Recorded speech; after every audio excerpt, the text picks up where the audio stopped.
Bonjour à toi qui est derrière ton écran, ici c'est Noël de KitCreaNet et aujourd'hui nous allons de nouveau parler de fusion de données sous Affinity Publisher.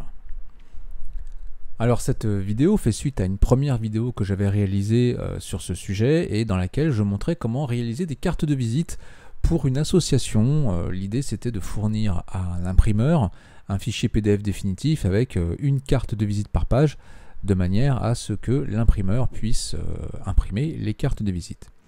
Alors suite à la vidéo, j'ai reçu une question de Jacques, qui se reconnaîtra, qui m'a demandé comment faire pour mettre plusieurs cartes de visite sur une simple feuille A4, de manière à être en mesure de faire ça sur son imprimante de bureau.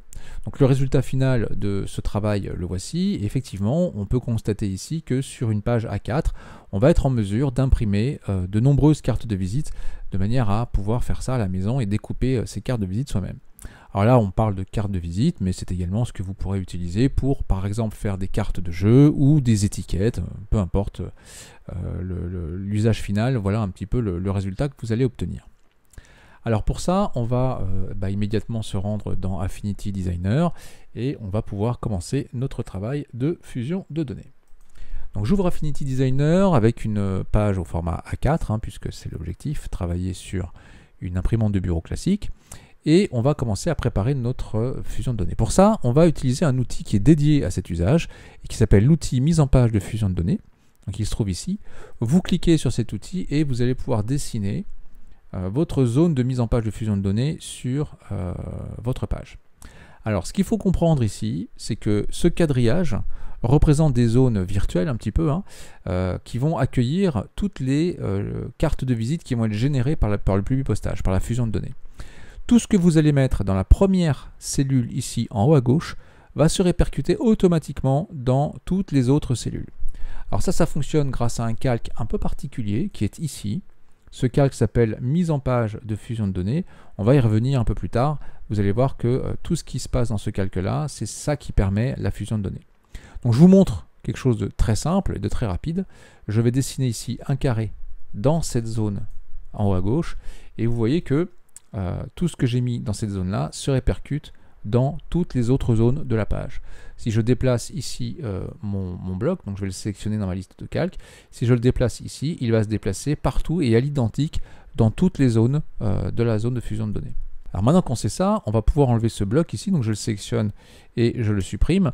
Je vais vous montrer autre chose. Quand vous sélectionnez votre zone de sélection de données, là, à partir du moment où mon calque est sélectionné, tout ce que je vais créer va se faire dans ce calque. Si jamais je ne suis pas dans ce calque-là et que je crée un petit bloc, une image n'importe où ailleurs, vous voyez que ce bloc-là, il est unique, il existe nulle part ailleurs.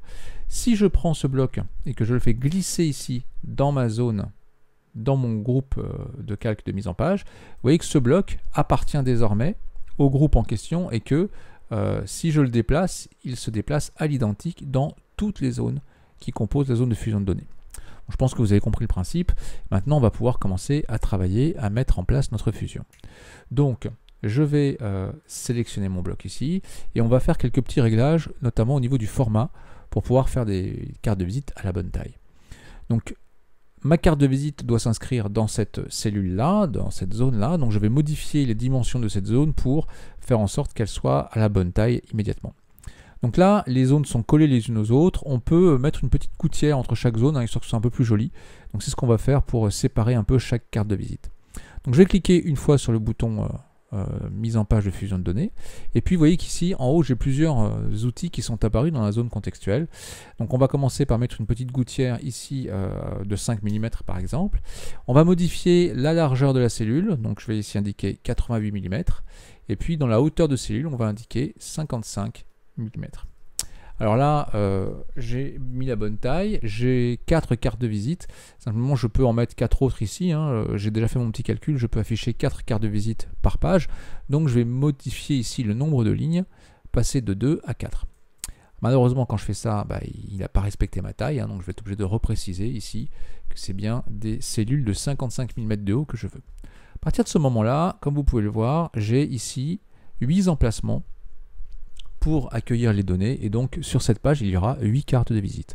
Quand j'aurai fait ma fusion, s'il y a plus de 8 cartes de visite, ça va créer autant de pages que nécessaire avec toutes les cartes de visite dessus. Alors, on va pouvoir commencer notre travail. Je vais ici commencer par aller chercher une image pour mettre en fond de ma carte de visite. Donc pour ça, en ayant bien pris soin de sélectionner le fameux calque en question, mise en page de fusion de données, je vais aller sur Fichier, Insérer, et je vais aller chercher mon image. Donc mon image, elle est ici. J'ai récupéré cette image sur Pexel. Je la positionne dans ma page. Et vous voyez, comme j'ai sélectionné le calque, le fameux calque en question, eh bien, cette image n'apparaît que dans le calque en question. Là, on voit bien que cette image est trop petite. Je vais pouvoir la régler. Donc, je vais la sélectionner. Je vais la faire tourner ici, par exemple, pour avoir quelque chose d'un petit peu plus grand. Et je vais l'agrandir pour que ça prenne la totalité de ma zone de fusion de données. Donc là, voilà. Et encore une fois, comme vous pouvez voir, à chaque fois que vous faites une modification, on peut dépasser pour être sûr d'être dedans. On peut faire dépasser l'image ici, voilà. Et à chaque fois que vous faites une modification sur le premier bloc en haut à gauche, cette modification se répercute absolument partout dans le document. Donc on va pouvoir bloquer notre image ici en bloquant avec le petit cadenas pour éviter de cliquer dedans et de la faire bouger par inadvertance. Donc là, je peux plus la bouger. Et on va insérer ici nos éléments de carte de visite. Alors on va commencer par insérer le titre. Par exemple, ici on va marquer Mon Assos. Voilà, donc MO, Mon Assos. Je vais mettre ça en blanc. Voilà, on va grossir un petit peu tout ça. Tac, comme ceci. On va choisir une police un peu plus élevée. La Montserrat que j'aime bien. On va mettre ça en gras, extra gras. On va centrer. Voilà, je vais ajouter ici, comme ceci. Voilà, on va enlever ce haut qui est en trop. Et donc vous voyez que là, tout ce que j'ai fait ici, encore une fois, c'est répercuté partout dans toutes les pages. On va monter un petit peu ça. On va aller chercher maintenant une zone graphique pour faire une ellipse. Ça, c'est ce qui va accueillir la photo de nos membres. Donc je vais donner une couleur de fond à cette ellipse. Ça n'a pas vraiment d'importance puisque tout à l'heure, ce sera remplacé par la photo en question. On va la positionner ici. On ne va pas s'arrêter dans ce tutoriel sur la qualité esthétique de ma carte de visite, ce n'est pas l'objet. Ici, on est vraiment en train de parler uniquement de fusion de données.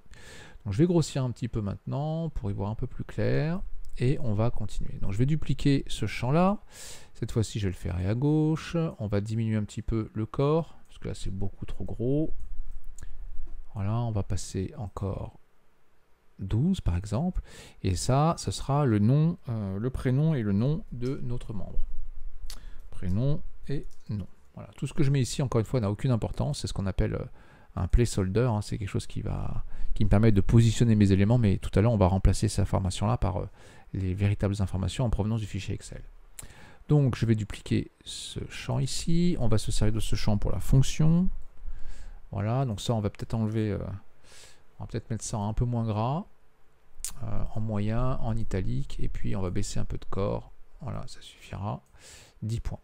Je vais dupliquer ce champ-là encore une fois pour le téléphone. Voilà. Et une autre fois pour l'adresse email. Voilà. Email. On va le mettre en français, ce sera mieux. Et puis on va bien agrandir ce champ parce que les emails peuvent parfois être très longs. Voilà. Donc on va le mettre assez long comme ça. Bien, donc maintenant on va aller chercher des pictos. Donc je vais aller dans le menu Fichier, Insérer et je vais aller chercher mes deux pictos. Donc j'ai un picto pour le mail, un picto pour le téléphone. On peut sélectionner les deux d'un coup. Vous cliquez sur Ouvrir et avec le petit outil ici, on va pouvoir déposer nos deux pictos. Donc j'en ai un ici et puis on va mettre un autre à côté. Voilà, hop. Je vais zoomer un petit peu et puis on va aller les descendre. Donc le téléphone, on va le mettre là. Comme ça, voilà, hop, et le mail, pareil, on va le mettre en dessous. J'utilise les repères intelligents là pour m'aider à me positionner. On va peut-être remonter un peu le téléphone ici parce que c'est un petit peu collé, c'est un peu moche. Voilà, et puis l'email, on va le descendre légèrement, on va les avancer légèrement à droite, pardon. Et voilà, donc on a fini de créer notre gabarit pour la carte de visite. Alors encore une fois, on peut voir que ici, tout ce que j'ai fait dans la première case a été répercuté dans toutes les autres cases de ma future fusion de données. Maintenant, ce qu'on va faire, c'est qu'on va aller chercher les données en question. Donc dans le menu Documents, on va aller sur le gestionnaire de fusion de données. Et ici, on va aller chercher le fichier Excel qui contient mes données, à savoir ici le fichier qui s'appelle annuaire.xls. Je l'ouvre. J'ai donc ici une information qui m'indique que j'ai 10 enregistrements chargés. Ce sont les 10 personnes qui sont dans mon fichier Excel. Si j'en avais 300, j'aurais ici 300 enregistrements de chargés. Ça, on va le laisser de côté pour l'instant. Et maintenant qu'on a bien relié notre source de données, on va pouvoir aller intégrer les champs directement dans notre carte de visite. Donc pour ça, on va aller sur le menu texte, on va aller sur insérer, champs et le petit plus qui se trouve ici. Là, vous avez l'outil de gestion des champs qui apparaît et on va pouvoir comme ça aller intégrer nos champs. Donc on va commencer par le nom et le prénom. Donc je sélectionne ici le texte que j'ai mis dans cette zone de texte là et je vais double-cliquer sur prénom et nom ici. Je vais faire pareil pour la fonction, je sélectionne toute la fonction, je vais cliquer sur fonction ici 2 fois pour insérer la variable fonction. On va faire de même pour le téléphone et on va faire de même pour l'adresse email. Maintenant, le système sait qu'ici, il va pouvoir aller chercher pour chacune des lignes qui composent mon fichier Excel les informations correspondantes. On va faire pareil pour la photo. Je sélectionne ici ma zone graphique et je vais double-cliquer sur le champ photo. À partir de ce moment-là, on sait que ça fonctionne si on demande un affichage de l'aperçu ici. Et là, vous voyez que toutes mes cartes de visite viennent d'apparaître à l'écran. Alors en fait, on a tout le temps la même carte de visite. On n'est pas dans le résultat de la fusion de données ici, on est encore dans notre gabarit de travail. Donc là, ça vous montre simplement que ça se passe bien, les champs sont bien mappés et tout est prêt pour notre fusion de données. Alors maintenant, pour générer nos cartes de visite, il ne reste plus qu'une seule chose à faire, c'est de cliquer sur le bouton « Générer » ici. Alors, le système travaille quelques secondes et voilà notre fichier de fusion de données qui est terminé. Et on se retrouve ici donc avec nos 8 cartes de visite par page. Donc là, j'avais 10 cartes de visite dans mon fichier Excel et j'ai donc 2 pages qui ont été générées. Si j'avais eu plus de cartes de visite encore, j'aurais eu autant de pages que nécessaire. Alors là, on peut se rendre compte dans mon résultat ici que mes adresses email sont un peu trop grandes finalement, ça dépasse.